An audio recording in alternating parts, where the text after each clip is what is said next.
Salve. Selamat pagi Bapak Ibu, saudara-saudari yang dikasihi Kristus. Mari kita mengawali hari baru dengan mendengarkan firman Tuhan yang diambil dari Injil Yohanes pasal 1 ayat 19 sampai dengan 28. Tuhan bersamamu. Inilah Injil suci menurut Yohanes.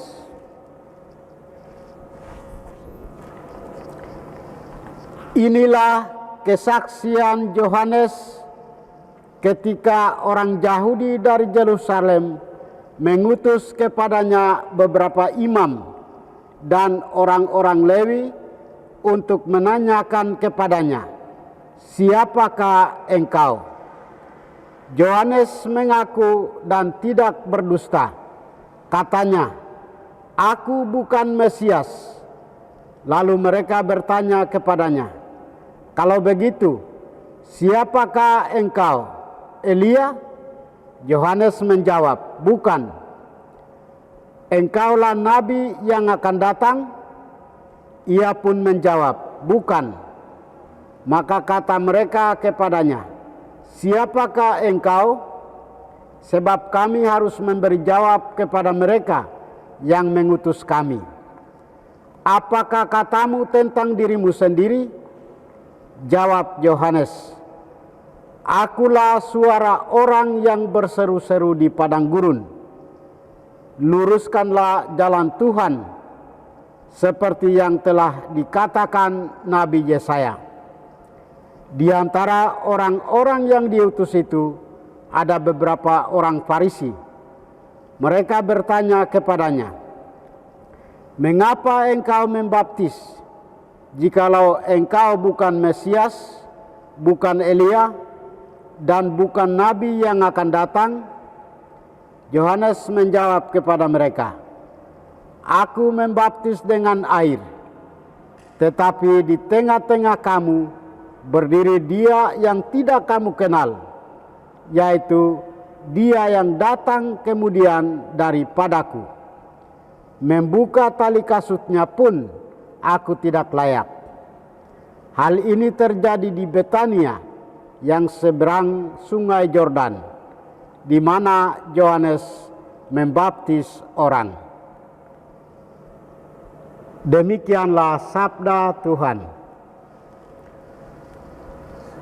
Bapak Ibu, saudara-saudari yang dikasihi Kristus, tema kita hari ini adalah kerendahan hati menjadi pintu masuk kegembiraan dan sukacita. Kerendahan hati adalah pintu masuk pada kegembiraan dan sukacita, persahabatan dan kebersamaan, persatuan dan persaudaraan, bahkan kemajuan dan kesuksesan. Bacaan Injil hari ini berbicara tentang sikap rendah hati yang ditunjukkan oleh Yohanes Pembaptis. Yohanes Pembaptis adalah sang figur orang beriman yang sejati dan rendah hati. Dia sungguh-sungguh merendahkan diri.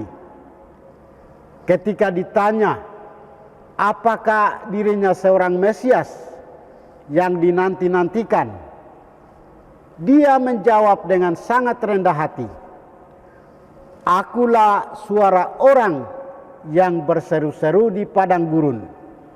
Luruskanlah jalan Tuhan," seperti yang telah dikatakan Nabi Yesaya. Saudara-saudari, semakin orang beriman kepada Allah, sesungguhnya dia akan semakin rendah hati. Hidupnya akan digunakan untuk memuliakan Allah ketimbang memuliakan dirinya sendiri. Dia akan semakin merasa kecil di hadapan Allah dan memandang Allah semakin besar. Itulah gambaran diri dari pribadi Yohanes Pembaptis. Saudara-saudari, Yohanes Pembaptis tidak menyombongkan diri. Dia tidak memegahkan diri atas apa yang dilakukannya. Justru di hadapan banyak orang, dia mulai memberi kesaksian tentang Mesias yang akan datang. Di hadapannya, dia sungguh menyadari sangat rendah. Maka Santo Yohanes Pembaptis menunjukkan dirinya sebagai seorang saksi yang sehat. Dia memberi kesaksian tentang Yesus yang semakin terkenal dan mulai membaptis orang.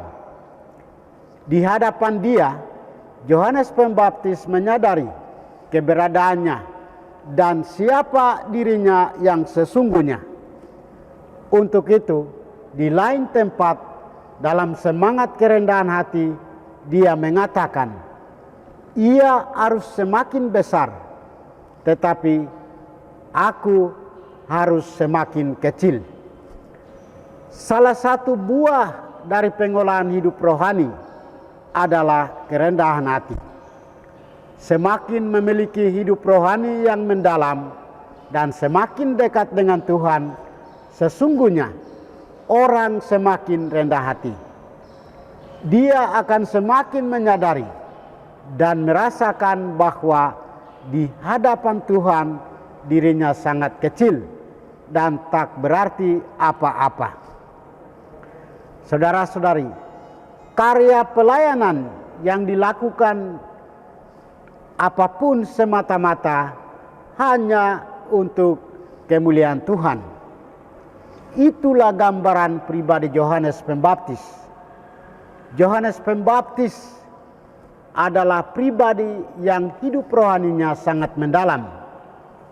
Sebagai bukti adalah ia hidup bertapa dan berdoa mendekatkan diri dengan Tuhan di padang gurun selama 40 hari.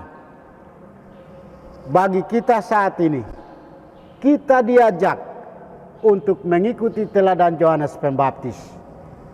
Kita menyadari diri di hadapan Allah.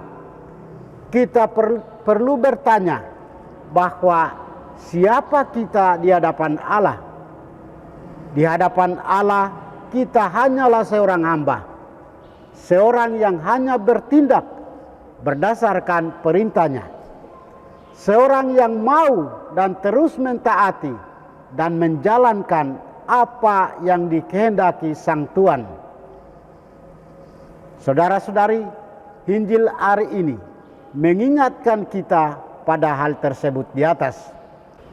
Sebagai seorang hamba, tugas utama kita adalah melayani Tuhan dengan sepenuh hati.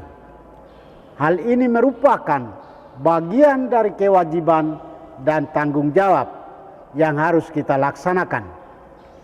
Kita sebagai hamba mesti selalu merendahkan diri di hadapan Allah dan membangun ketaatan, kesetiaan yang sejati kepadanya. Kita rela membuka diri dan rela diatur olehnya. Kita selalu menanamkan kesadaran di hadapannya bahwa kami adalah hamba-hamba yang tidak berguna. Kami hanya melakukan apa yang kami harus lakukan. Kita harus melayani Tuhan dan sesama bukan karena kewajiban semata. Kita tak butuh ucapan terima kasih, tak marah kalaupun tak dihargai. Kita menyangkal diri dan berjuang demi kepentingan bersama sebagai gereja yang hidup. Ketaatan dan kesetiaan pelayanan inilah yang akan membawa kita kepada mengukir sukacita yang sejati. Bapak, Ibu, saudara-saudari, setiap orang dipanggil untuk menjadi murid Kristus, mengikutinya dan menjadi pewarta-pewarta keselamatan. Tuhan memberkati kita. Marilah kita berdoa. Tuhan, pagi ini kembali kami naikkan syukur dan permohonan Terima kasih sudah menjaga kami saat tidur maupun bangun. Terima kasih untuk udara sejuk dan segar pagi ini. Bukalah mata hati kami. Mampukan kami memandang kemurahan dan karya-Mu, serta memuji dan memuliakan-Mu melalui pekerjaan dan pelayanan kami hari ini. Bimbinglah kami selalu untuk menyadari kesalahan kami dan bertobat, sehingga kami sungguh rendah hati, mau membuka hati, dan siap menerima rahmat-Mu yang tinggal dalam hati kami. Kristus terang dunia, berkatilah keluarga kami, jadikanlah kami alat kasih-Mu, dan pantaskanlah kami menjadi hamba-Mu yang setia. Demi Kristus Tuhan dan pengantara kami. Tuhan bersamamu, semoga kita sekalian, orang-orang yang kita kasihi dan doakan, seluruh aktivitas kita hari ini dilindungi, dibimbing, dan diberkati oleh berkat Allah yang Maha Kuasa. Dalam nama Bapa dan Putra dan Roh Kudus. Amin.